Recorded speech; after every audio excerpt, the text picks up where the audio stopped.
Hello, guys. Welcome back to the weekly show on the Submarine Treehouse. We have a bunch of new faces and a bunch of new friends. I'm hoping joining us today, and we have a fun one. A lot of different people joining in today, talking about art and comics. I always like to start the show with just going around in a circle and saying who we are, a little bit about ourselves, so one or two sentences, and maybe why you're here for comics or art. Pat, you want to go, and then we'll go. Yeah, why not? I'm Pat Shand. I'm a writer. I currently write Destiny New York, that is coming out in single issues through Black Mask and graphic novels every year through Kickstarter, and my company Space Between Entertainment. I do a lot of work on Kickstarter, publish about between 4 to 6 books per year through crowdfunding, and I'm a novelist as well. I've worked on the Marvel novels, and that's me. Oh man, that's a bunch. That's a bunch of intro. Who's gonna follow that, Steve? Thanks. I'm Steve Ekstrom. I'm also a writer. I've been working in the comic book industry since 2006. I was a journalist for Newsarama, MTV, Freak Sugar, Fangoria for like a month. I've been all over the place. I've produced web comics. I also letter and edit comics. Currently, I'm working on 4 creator-owned projects simultaneously. I've got a 660-page graphic novel that I edited and lettered for another creator that's coming. It's kind of a slice of life kind of thing. I've got my first creator-owned book that's hopefully going to be coming out of Behemoth later this year. I work at Behemoth, and they're going to be switching over to Sumerian here shortly, I think in September, because they were purchased. And I love comics, and this is all I want to do with my life is make the funny books happen. Amazing. We're gonna unpack all what you just said, Steve. You just said a lot. I want to really get into it, but also I think your mic is a little. I think it's the way it's set up. It's like we're having a little bit of an echo or something. I think it's my fan. I have a table fan that. Interesting. And Mo Biggs says, well, hail Mo Biggs, first of all, but then we have the low-level roboting from Steve's mic is adding gravitas to his words. People really are listening now, Steve. You know what I'm saying? We got Pac Kwan here. I haven't seen Pac in a while on this show, actually. But Pac is actually the artist working. He's a very talented artist. Are working on Elixir together. It's their new comic book that just came out last month, and we're preparing an Indiegogo run for it. But Pac's also here today because we just reached 100 subscribers over the weekend, and because it's also May the 4th, we're going to do what are we doing, Pac? We're going to Obi-Wan Kenobi, a live sketch of Obi-Wan Kenobi. Obi-Wan Kenobi, that is right, in anticipation for the new show coming on Disney Plus later this month. So lots of fun stuff's happening there, and Pat can get started whenever he wants to, and we'll kind of jump on and keep checking back on him. Okay. I already gave myself a head start, so I already did that sketch of it. Amazing. And Mo Biggs is saying, the man is back, #Pac. That's right. People are waiting for you, Pac, to kind of come back. Suzie, you're one of the people I just met recently as well. Want to introduce yourself? Oh man, she really didn't want to introduce herself. You know what I'm saying? Took her 3 minutes to be like, I'm out. But how I want to kind of just I've been waiting a while to meet you, Pat. I actually for Elixir's launch just over a month ago now, I had another big hero of mine come on the show, and his name is Charlie Stickney. Oh, my dude. Yeah. And between him and you, Pat, I would say that, I studied your campaigns all last year. Again, it's really, something that you guys inspired me to jump in and do my first Kickstarter campaign. And, I'm sure there's so many new creators as well that look at your campaigns and your success and go, I want to do that. How do I do that? And then they just jump right in. But I also want to say that the first thing I think about when I think about comic book writer is Pat Shand. That's a name that first comes to mind. I'm sure there's is that a fair way to put it? Comic book writer Pat Shand. Yeah. I do love writing comics. I came up writing novels, short stories, and plays. And my goal was always to just, if there's a way to tell a story, tell it. And I've had a lot of great luck and experience getting into the comics industry. So yeah, that's fair for sure. Awesome. Because Suzie came back to us, Mo Big says, I can't blame Suzie. Who wants to follow Pat? We thought we lost you, Suzie. I know, my internet dropped for a second. Oh, man. Do you want to introduce yourself a little bit? Sure. I'm Suzie. I'm a cosplayer in Canada. And In Canada? yep. That's When how long have you been cosplaying? You have some really cool cosplays on your Instagram. probably like 5 years. 5 years. Something like that. And is this like is this something like you're really into? Is this like a hobby, or is it like is it a passion? Is it like, you know what I'm saying? I would say it's like the hobby, but it's on like the edge of life consuming. Fair point. Fair point. There's not much room for other hobbies because it takes up all my spare time. That's right. That's right. And we're gonna check back in. I have your Instagram pulled up. I want to definitely talk about some of your recent cosplays. But Pat, jumping back to you for a second here. So when did this all start? I want to kind of know how the entire journey, but mostly how did it start? And when did you write the first book? Was Destiny your first Kickstarter? Like, what was the first one? Yeah, that was the first Kickstarter. I before that I had been, I was freelance for a year when I first started. I was started doing comics in 2011, and from there to 2012, about mid, I was freelance, and then I was a staff writer at Zenescope, exclusively signed to them from 2012 to 2015, and did a lot of work for them, and then launched my first Kickstarter for Destiny New York, and ever since then it's been on. Been having that series ongoing, and whenever I have an idea that to me has to go a specific way, that I don't really want to be at the whim of a publisher, I'll go Kickstarter.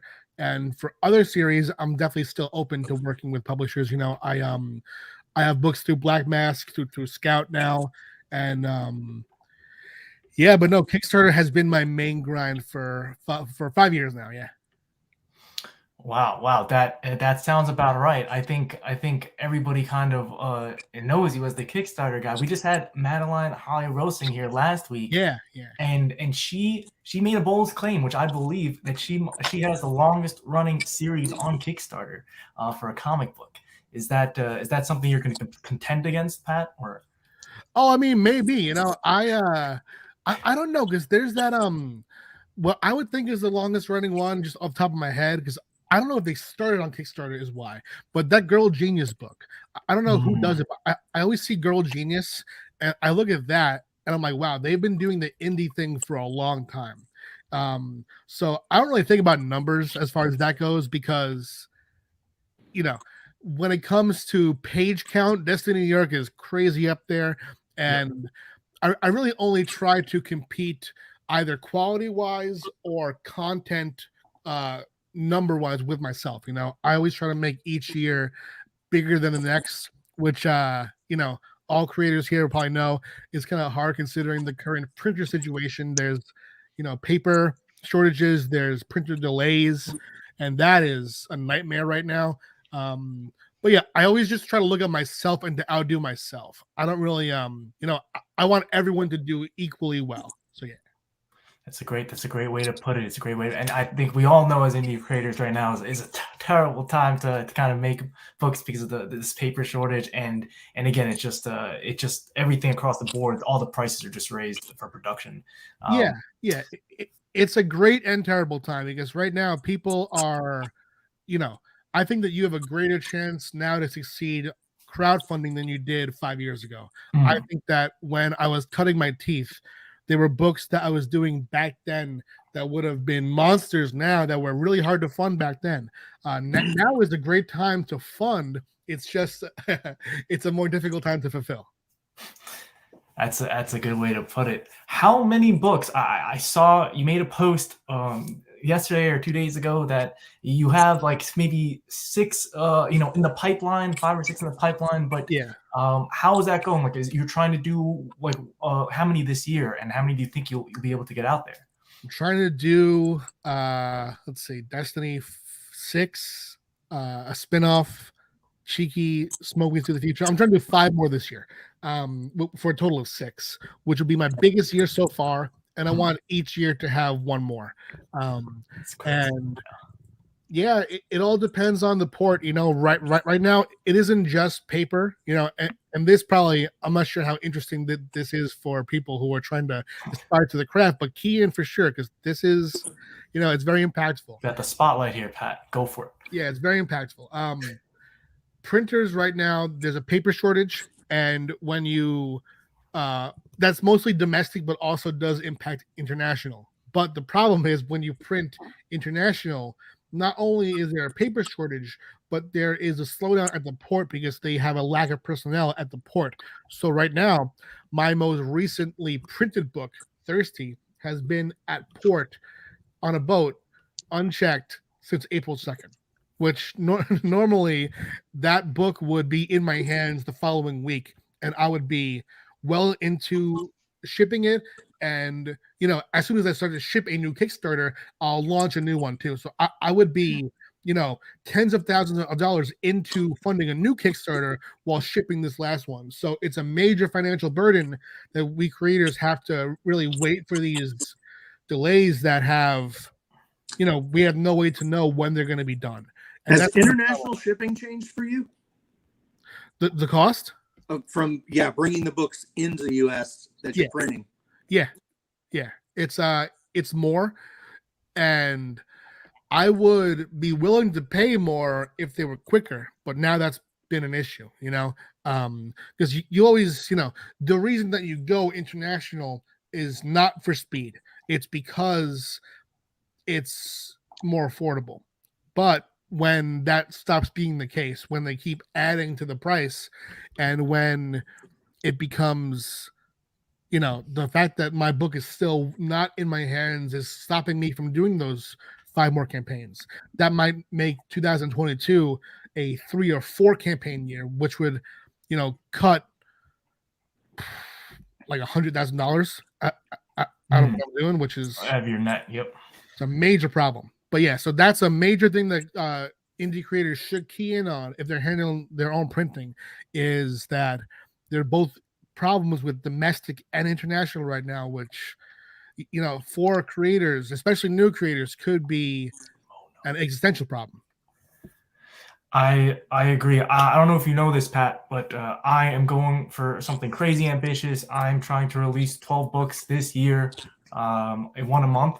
And it's my first year. I just jumped in, and I'm really trying to do something wild and crazy here. But so far we're on month 5 and we're on track. We're almost halfway there. So, but then of course it's about growing and expanding and doing bigger, and really being on the cutting edge of whatever's next, and trying to always one up yourself and raise the industry across the board. But you talked about Destiny New York, because I want to bring up you also have a great way that you're not just on Kickstarter. You actually have a big presence in comic book stores. I go into a book, I see Destiny New York. I see people halfway across the country from me posting about Destiny New York, like a variant cover, and they're collectors out there trying to get Destiny New York.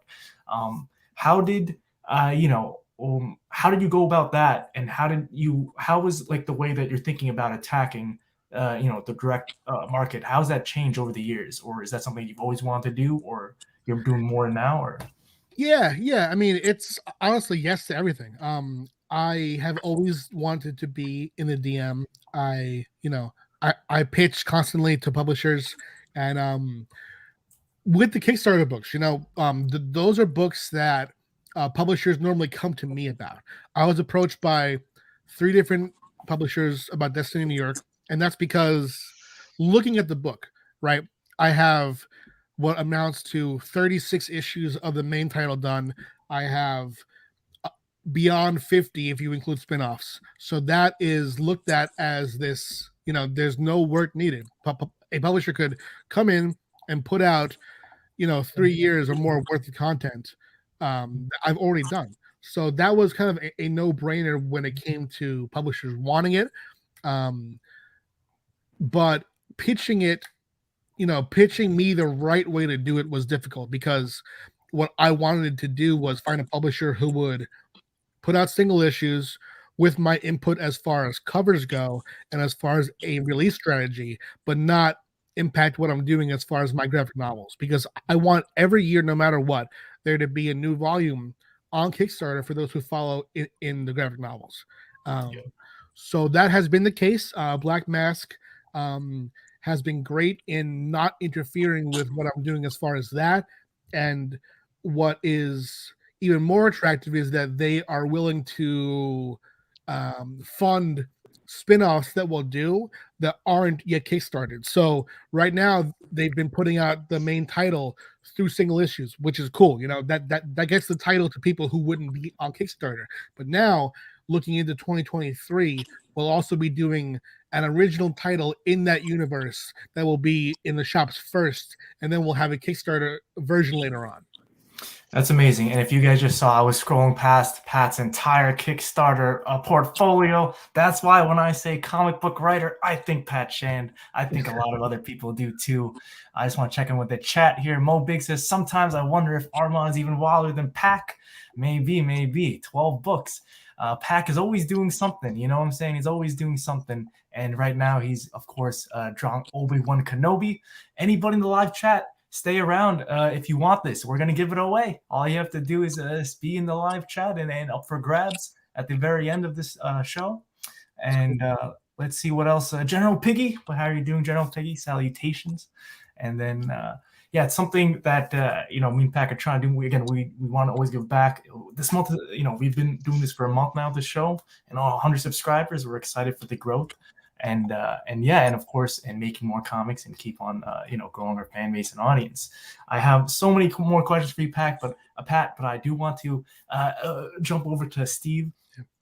Steve is a guy that I met last year, and you're known in the community as an editor and as a letterer. And I think you're well respected in the entire comic community, especially in a lot of like Facebook groups that I've seen you in, because you've been doing it for a while. And then. How did that get started? Like, where did your love of comics start? And when did you start being like, I want to do this? I want to edit in letters. I've had comic books in my life since I was small, like with spinner racks and gas stations and things like that when I was a kid. And I was a military brat. So like you find stable things to do when you live overseas. I've lived in Asia and Europe. And one of the things that was static for me was that I bought comics, and I was one of those kids that was like raised at my grandma's house. So it was like watching soap operas. Comic books are nothing but giant soap operas. So it's like serialized entertainment. So I was just always into it. I kind of fell into writing in college. I had always been kind of a storyteller growing up, but I ended up finding my way into being a poet. And it was kind of weird starting out in poetry. I love poetry. I did a lot in high school. I understand. Right on. Well, I was like the editor of my literary magazine at my college for a couple of years, and I won a national collegiate poetry award at the age of 23. And then my dad was looking at me at my graduation. He was just like, "Do you want to, like? I live in San Diego. Do you want to go to Comic-Con? Do you want to learn how to do this?" And I was just, I'm from South Georgia. So like the roads to getting into comics back then at around 2000 was still internships. So it was like, if you didn't live in New York City and have boatloads of money to not work for a lot of money, you had to do it the hard way. And, and I'm sure Pat can attest to this, guys like Robert Kirkman didn't go to college and they sat in shows hawking their books until they got somewhere. And that's how it works. And I got lucky. I started on MySpace. I started writing book reviews, and I was going to do like an Ask a Ninja thing where I was going to be like a fat dude with a Lucha Libre mask and no shirt on, yelling about comic books. And I ran into this guy, Troy Brownfield from Newsarama, from Best Shots, and he was just like, why don't you stop doing that and review books with Steve Ekstrom? So at the time, I was friends with my buddy Adam Tracy from college, was the managing editor of Toy Fair magazine. He was like, I was like, should I do this? He was like, that's our direct competition. Of course you should do it. So I started reviewing books for Newsarama. I quickly started going to shows and kind of volunteering to do articles. And it landed me a paying gig at the website. And I was there for 6 years. I was kind of the correspondent that handled all the X-Men stuff, a lot of stuff that was indie. And I stopped reviewing books. And I got a gig at MTV for a very short amount of time before I guess Viacom pulled the funding from MTV Geek, and it just kind of ended. And I was a founding member of that squad, went and opened their own website up called Freak Sugar, which is still around in some form, but I haven't really done a lot of journalistic work in a long time. But during that time, I started publishing short stories with Top Shelf. I have a couple up on the internet that you can see. I also was a part of the Zuda project at DC Comics. I think I took third in like July of 2009. It's always funny because it's like I see who beat me and I see who I beat, and it kind of always makes me feel good about myself that I competed with some people that are like big name guys. And then I started my own webcomic in 2014 called Cannibal Island. And I'm looking to relaunch that soon as a series, hopefully through Behemoth or Sumerian. I'm not sure yet. But right now I'm working on it's basically a crime comic set in Serbia. And it's about human trafficking. It's called Soko. Soko's Serbian for Falcon. And it's kind of like The Wire and The Departed kind of mixed together with this like human trafficking element. It's about a corrupt young cop and his older mentor, who's kind of this like Danny Glover type character, and who's like too old for this shit kind of thing. But he's gruff, but he means well. And we're working on that. I'm working on that with writer Vanja Miskovic. He's from Serbia. Antonio Fuso, who's working on multiple books across multiple companies like Dark Horse. I believe he's got something at Mad Cave. And he used to work on like G.I. Joe. He's really freaking talented. I'm also, like I said, I've edited this and co-written this 660-page graphic novel, contemporary graphic novel that we're shopping around right now. And I'm working on a zombie western with a new guy named Frankie Hernandez called South of Damnation that I think is going to be really a winner. You're giving Pat a run for his money for who's I've got year, like you know 6 or 7 things in the fire. No, I'm not nearly as prolific as Pat is with Kickstarter. I think we both had our first Kickstarter in the same month because I funded 2 books back in 2017 with Terminal. And, yeah. And so that was a learning experience, and I am not a fan of crowdsourcing. So more power. I have so much respect. We've got to get you back, Steve. We've got to get you back. I want to jump into Behemoth, but before we do, I just want to check in on what Mo Biggs is saying. He says Steve is giving off major beat poet vibes with the way the mic crackle punctuates every statement like a bongo hit. And I was like, Steve, you're doing everything right. You're saying everything about being a poet, and people are gonna like you, Steve. You know what I'm saying? Mo Biggs also says sounds like Viacom basically shoved MTV Geek in a locker. Pretty much. That is probably what they did. MTV, they like the musicians, the rock stars, the punk rocks, and they were trying to shove some geeks away, all that geek stuff. Let's say hello to Pedro over here. How are you doing, Pedro? Late. I'm late. I'm sorry. Pedro, you know what we do? Whenever you find it, can you play the new intro? Can you just sorry whenever you're ready? That. Yeah, dude, the daytime savings is really confusing for me, guys. Because time doesn't change in my neck of the woods. Mo Big says Pedro was not about to let Steve upstage him as the godfather of audio issues. Exactly. There you go. This is true. Let's not forget about Pac over here just doing some crazy things. Pat, did you think that Pac could do this in 20 minutes? And look how Pat's gonna be like just wait until 40 minutes, Pat, and then you're gonna see how crazy it is. But yeah, I wanted to jump into Behemoth, Steve, mainly because how did you? I think everybody knows or should know Behemoth at this point. I the same way I go into like comic shops nowadays. is the same way that I hear, I see Pat Chan and then I see Behemoth. You know what I'm saying? It's something that I think you guys are doing some great things. But you guys are also really young and really new. How did that opportunity come about?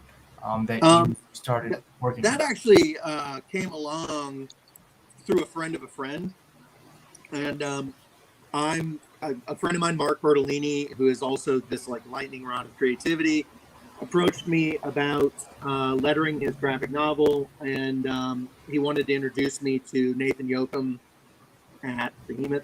And they kind of picked me up on the phone one day, and it was like that moment in Step Brothers where Will Ferrell looks at John C. Reilly and said, "Did we just become best friends?" Yup. And it was like we were on the phone every day. And, this was during the pandemic. I was like living in a basement working on comics at the time, like nonstop. And it just kind of fell into place. And they kind of made an offer to me to come join their squad. And I've been really happy. Him and Ryan Swanson have really kind of done something magnificent, just the two of them. And now that they've kind of progressed into this deal with Sumerian, I'm really looking forward to what's coming. I'm going to hopefully be working on a comic that's connected to Sumerian's got a television show on Amazon that I'll be writing. And then they've got a lot of great stuff going on right now with like Watchdog Legion. I think they just collected it.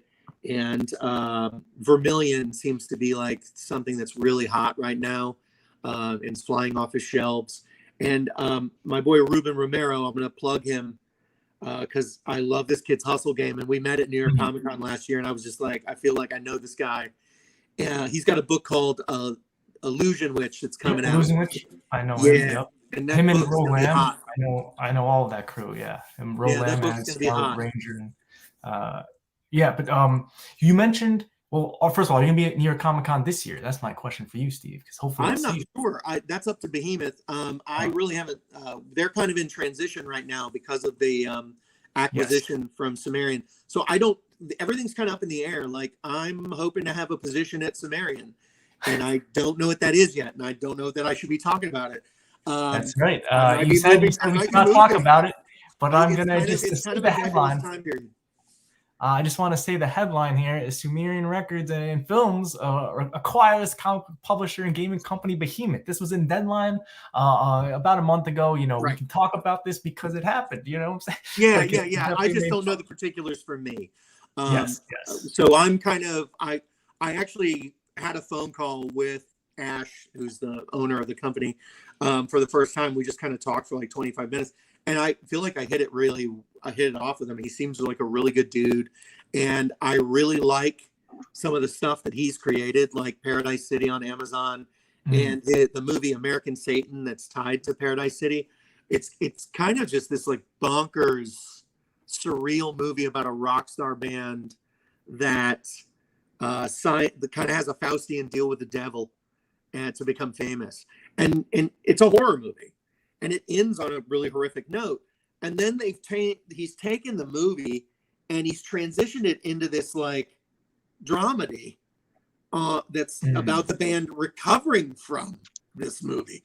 And I was just kind of enamored with it. I was just like really admiring the naturalism of the project. And then when they were like, "Do you want to write this?" I was like, F yeah, I do. I don't know if I can drop an F-bomb on your YouTube channel, but like, I will. So yeah, no, I was just really excited. So I'm excited to see that progress, and that's just kind of in the beginning phases.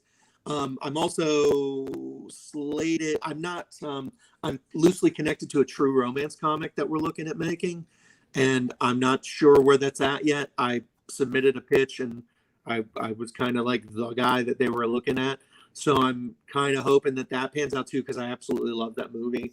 And it's kind of full steam ahead. I've got so many projects going. Oh, and I'm also lettering and editing. Well, I'm not editing this book. I'm just lettering it. It's called Counterculture, and it was just funded on Kickstarter by Carlos Mendieta. And it's kind of like a Clerk's kind of appraisal of the comic book industry and the customers that come in and out of the store. Very cool. Very cool. Pretty funny, and I'm enjoying it right now. It's kind of It's got a really nice kind of ashcan feel to it, and I'm 40 pages deep into this like 52-page book. So it seems like you're doing some big behemoth things. So it makes sense if you're aligned with that company, Steve. I'm kind of a large dude, yeah. That's no, I'm saying what you're doing is so big, and you have so many big plans. I like it. I like it a lot, Steve. I just want to say hello to Neff. Aaron Neff is in the chat. What's up, nerds? He's on a boat. I don't know exactly what that means, but I believe it when he says it. We got Mo Biggs here. I just hear the song. I'm on a boat right That's now. what I'm saying back to you. So was that sub headline about Saved by the Bell being canceled the elephant in the room, or is it okay to address that? I think so. Oh, dude, when you showed the article, like Saved by the Bell canceled by Peacock. Oh man, that's heart wrenching. That was, it was like a reboot that I didn't really understand. That a reboot that season. Nobody needed. Yeah, exactly. It was just weird. I wanted to see Mr. Building again. I don't know about you guys, but I want to see that whole cast again. But they had a whole new group of kids. So Mario Lopez. He still looks really good. Let's say hello to good old Brittany over here. How are you doing, Brittany? Hello. Brittany actually just graduated. Is that true, Brittany? No, it's not. I graduate next week. Oh man. She handed in her thesis though, so that's close enough. I did finish college today though, technically, because I just turned in like my last assignments. But so now she's officially done. She's ready to party, and she's starting it off right here on the street. I'm in the treehouse, going right. That's right, in the No, I've actually spent my whole morning in the treehouse because I just finished reading Lost Magic 2, which I'm very excited about. Okay. That's a good plug because Lost Magic ends tonight on Kickstarter. If you guys want, go be sure to check it out. LostMagicComics.com. I know you're out there, Mo. Drop the link. Let's see. Hicks Villain saying sup. What is up, Hicks Villain? And we got Nefarious saying the reception is kind of so there's a lot of lag, but glad to see you. He's talking about his boat. He's talking about there's no Wi-Fi in the middle of nowhere. So that's understandable. We got Pedro Ang up in here. We got some more fans. And then Big says she hasn't graduated yet, so there should have been a spoiler warning. Oh man, that's right. I spoiled it for you guys. It's ruined. Graduation ruined. Just cancel it. Yeah. Suzie, I've been waiting to meet you. We have an initiative on this Treehouse, right? It is called the Cosplay Initiative, and it is for me to kind of really understand and wrap my head around why cosplay is so big. It's a community I just found out. We had Kawaii Kiwi on this channel last week, and it's a friend that I just met at a con, and now I'm trying to really wrap my head around what cosplay is. What is cosplay to you, and why do you think why is it so big? Gosh, I mean, I think a lot of the fun of it is just that you get to be someone else for a while. Like, if you're like, I have no stage talents, but it's really fun to go somewhere and be part of the show. Very cool. So very cool. That's like kind of an element of it, but it's also just like, it's just really fun to make stuff. Do you do a lot of cons? Is that what you go to a lot of these conventions and stuff like that, or when they're running? Yes. When was the last one you went to? So the last one we had around here was in March, and it was kind of the first. It was kind of the first one in a long time. Like they had done like the same company that put it on. They're the people who do Fan Expo. They had done like a mini thing in the fall, but it was like it wasn't that great. It was kind of lame, but the so their one in March though was kind of like the first one back, and that was pretty exciting. And then prior to that, it had been like over 2 years. Really? Oh yeah, man, no, they weren't allowed to have anything around. Makes about here, sense. And again, I just jumped into my first con I think last month, and me and Pat are going to be back at the Cradle Con next weekend. But how much goes into these? Like, do you buy these costumes? Do you create them yourself? So I am mostly the builder. This is actually my studio here. I'm strategically sitting in front of the naked mannequin. Okay. Yeah. So I sew. So I do a lot of sewing, and I have 3D printers. So I use them for a lot of the props. and accessories. Mostly the smaller ones because big stuff just gets too heavy. That's insane. How long does it take you to make like this outfit here? Because I'm guessing you made this from scratch. Yeah. So the Sailor Mercury one in particular was probably like I was probably working on it for a couple of months, like 2 months or something. But if I was dedicating like that as the only project I was on, I probably could have done it in under a month. And this is a wig, I imagine, right? Do you use wigs yourself, or do you just get wigs? You just buy the wigs? I would buy like a base wig, but usually there's a lot of work to do on them. Once you get them, man, we have to talk more, Suzie, because as I'm trying to do more cosplay covers, maybe you can help out and maybe guide me on how to kind of do them right. I want to just jump in and say hello to Ollie. Ollie from 656 Comics is here in the chat, and of course, go and support our good guy Ollie. But yeah, Ollie, we need to talk. Just saying, we'll be talking soon. There you go. There you go. I definitely want to bring this back up because this is some impressive stuff. And yeah. So is this something that so what has it go? Like you choose one cosplay that you want to do, and then you spent like like a few months on it. And then you yeah. Usually there's usually it's because you love a character, right? That's kind of the big thing. Like it's a character that you're very passionate about typically, and usually I tend to have like an ongoing list even a lot of the time of things I want to be and make. So interesting. Here's a question I bet everybody has. Sure. What do you do with the cosplay costumes after you've cosplayed them? Do you have just like a stash? Of, like, I have a closet full of them, and a lot of the time I just wear them again to the next thing, or sometimes I'll like I guess like I have one that is I would say due for retirement this summer. It's just I know I can build better stuff. But like I want to take her out one more time, and it's a Twilight Princess Zelda outfit. But there's like this part at the end of the game where she's possessed by Ganon and her skin's all gray and stuff. And so we're gonna do the body paint version. It's probably going to ruin the outfit. Yes, that one. We're gonna do the body paint version. It's probably gonna ruin the outfit, but it's gonna be cool. So I believe in you, Suzie. I think it's gonna be very cool. I just want to check back in on what Pack is up to. He's almost finished. In 37 minutes, he was able to knock this out, and isn't that cool? Pack, you animal. And it's been something that he's been. Thanks, Pedro. and again, we're giving this away. We're giving this away to how many people are in the chat? 4 people. Pack, would you want to? Brittany, what is the question that you want to ask in the chat, and maybe so people can win this Obi-Wan Kenobi drawing? Is there something you want to ask them? Oh wow. What a I mean, Armand, every time I see you, I just want to ask the rules for 20 questions. That's all. Man, we can ask them if anybody else knows. Well, first of all, Ollie says the Pedro signal is calling me. And then Mobig says even if it gets ruined, B-Rose can restore it for his quinceañera.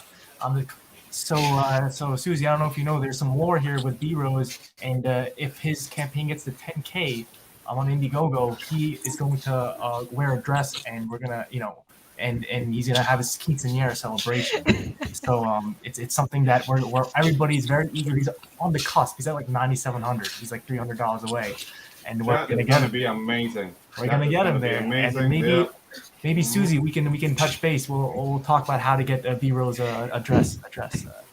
Let me see here. Black Rose says, "Okay, I'm here." Hola. That's right. And then Mobig, of course, says, "Hail B-Rose, we were just talking about you." So about this Star Wars. Is there anybody else? Oh boy, $175 away till that dress comes on. That's crazy. Pat, do you have a question about Star Wars? Maybe ask a question about any trivia for Star Wars for May the 4th that we can give away this nice. Me? Yeah. You Oh, patch it. I don't know anything about Star Wars. I'm sorry. Oh, really? You don't know Yeah. any? You not a- need a Star Wars question. Yeah, I do. Yeah. You got it, Steve. I can see you. Okay. Name 2 bounty hunters that are not Boba Fett or IG-88. Oh man, I don't even know that. I don't know if I know that answer. It's Forlom and Bosk. Bosk. I don't know. Ding, ding, ding, Adrian, ding. Let's Yeah, go. we got a Let's winner. go. I can do this all day. Yeah. Steve, give an easier one for the people in I'm the chat. wearing a the big- Star Wars Okay. t-shirt. It's the 4th. Okay. We need something Name easier. name 3 of the Rebel assault ships. I mean, do they have names? There's like frigate. There's No, you have X-Wing, okay. Or like You cruisers. have the X-wing and name X-wing, 3 other Y-wing, wings. B-wing. They're all like Great. 3. Wrong, Steve. This is stuff for Steve Worcester, the most Oh. knowledgeable Star Wars fan on the earth. Yeah. Oh, Man. hi, Hey. Ron, Steve. Nice to meet you. I will say that. All right. I will just say, if you were, what is the last Star Wars movie in the original trilogy? What was that name? I don't know if that's too Oh easy. man, that's It's a too easy. softball. That's too easy. Come on. You want to give away? Who was Darth Plagueis' master? Yeah, exactly. Okay. Mhm. Okay. Who is Darth Plagueis' master or Master. apprentice? Yeah. Master. Master. The master before Darth Plagueis. Who was the master before Darth Plagueis? Does anybody in the comments know? I'm gonna guess that probably Mo Biggs. This is your shot, Mo Biggs. If you want Yeah. this original from Pat. Don't be Googling, because if you've read the book, you know. Yeah, exactly. Steve, what's gonna happen is if nobody can get this, it's gonna go to you. You know what I'm saying? That's what's gonna happen here. I'll take You're it. too big of a fan, man. You Oh know, man. Okay. Ewok Adventure Caravan of Courage. Caravan of Courage. That's one of the bad ones.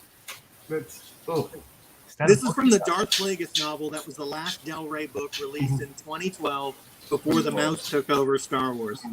It was the last thing slated. It was actually not supposed to be released. And it's the origin story of the Emperor. Origin story of the It's Emperor. literally my favorite Star Wars book. Okay. Well, we'll give people a chance to keep pumping in comments their answers. But let's just go around. We're gonna wrap it up here. Just say where people can find you. You know, it's been so much fun, and time just flies when we're on the Treehouse. But you guys are always welcome back, and we'll have some more fun and go some more in depth. We also do one-on-one interviews, so if you guys want to do one of those, I'm always down to talk more. So let's go around, starting with you, Pedro. Where can people find you, and anything you want to? Oh, you guys can find me on the Twitters. You can find my book, Tropical Magic, it's in demand. The book is already finished. We're doing the final revisions on the lettering, and we're supposed to go to print by the end of the month. So exciting times. Going back, they're still in demand. Moby says Darth Wicked. Is that Darth Wicked? Oh, interesting. No. Steve knows so much. Yeah. You can't fool Steve here. Yeah, Steve, where Darth can people Wicked find sounds you? like something out of Harry Potter. Sorry. Where can people find you, Steve? Am I allowed to give the answer yet? No, not yet. Okay. Because I'm just champing at the bit here. Where can people find you on social media? Anything you want to post? I'm mostly on Facebook, but I do get on Instagram a lot to mainly look for artists for Nathan. I don't use TikTok because I'm not 15. I'm on Twitter, but I've had the same 900 followers for like 11 years now. So, but if you want to look me up on Twitter, I do respond to messages. There you go. every once in a while. But yeah, mostly add me on Facebook. I think I've got like 50 spaces left on my Facebook list. Let's do it. Pat, before we get to you, this dude, as Mobig says, this dude. Pat, where can people find you? TikTok. Let's do it. Ouch! I'm sorry. Yeah, I'm TikTok because I am 35. Facebook, Twitter, Instagram, pretty much everywhere as far as that goes. My newsletter is tinyletter.com/PatShand. It's just Pat Shand pretty much everywhere that you can find me. And my Twitter has my list of links if you want to see my latest Kickstarter. I'm hoping to launch soon, dude. You know, my My book is currently in port, just waiting to be received, so I can't say when. But my hope is to launch at least this month. I'm really hoping to. It would be one of the Tuesdays of May for my next book, Cheeky, and then following that, more Destiny New York stuff. Can't wait for it. Can't wait for it, Pat. Susie, before we get to you, we have some comments here. We have what the F I just got here, Armand. You know, B-Rose is always late to the party. Oh man, you know B-Rose. I was actually just on B-Rose's channel last night. Be sure to check that out. It was a fun time. A lot of James lore. I don't know if you guys know the guy who's called James. We have another guest, Steve. We got Mo Biggs, Darth Bancroft, the gatekeeper. That's scary. That sounds scary. Is it Darth B-Rose, the gluttonous? Oh man, that sounds even scary. That sounds like a B-Rose says I'm on TikTok for a goth girl eat thoughts. So you know it that kind of makes sense why you'd want to get on TikTok. I'm intrigued now, more intrigued. Susie, before we get right before this question, I want you to answer. Question for Susie from Ollie: what should B-Rose look for in a quinceañera dress? I think like maybe lots of ruffles and lace or glitter. Glitter is always a good choice. That is gonna be to the max. Everybody is super excited to see what we can get B-Rose to put on. You know what I'm saying? We got Ro Lamb in the house. What's good, fam? Ro Lamb actually has a show tonight on Rainy and Ro. Go sure check it out. And Ro was on this show. He's a great guy, doing some big things as well. Susie, where can people find you? Mostly on Instagram at Suzie Cosplays, as it is spelled on screen here. That is right. That I'm is having right. a hard time pointing. It always gets me too. Do not worry. B-Rose says ruffles. Okay, so I will say that nobody has gotten this. Does anybody want to guess one more time? The what was it? What was the question? I can't say. Who is the master of Darth Sidious or the Emperor Darth Plagueis? Who was the master previous The to master Darth Plagueis? previous to Plagueis, Darth Plagueis. Plagueis was the Emperor's master. Yep. Who was Plagueis' master? That's crazy. That's crazy. Frog G says, smash that like button. You gotta subscribe. I would say, Susie, can you look right into the camera and say subscribe? Please subscribe. That's right. We have 104 and we're on our way. We keep on going up. We got Frog G in the house. How you doing, Frog G?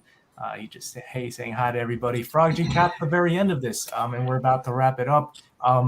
Pac, how are you doing over here? It looks like it's finished within 47 minutes.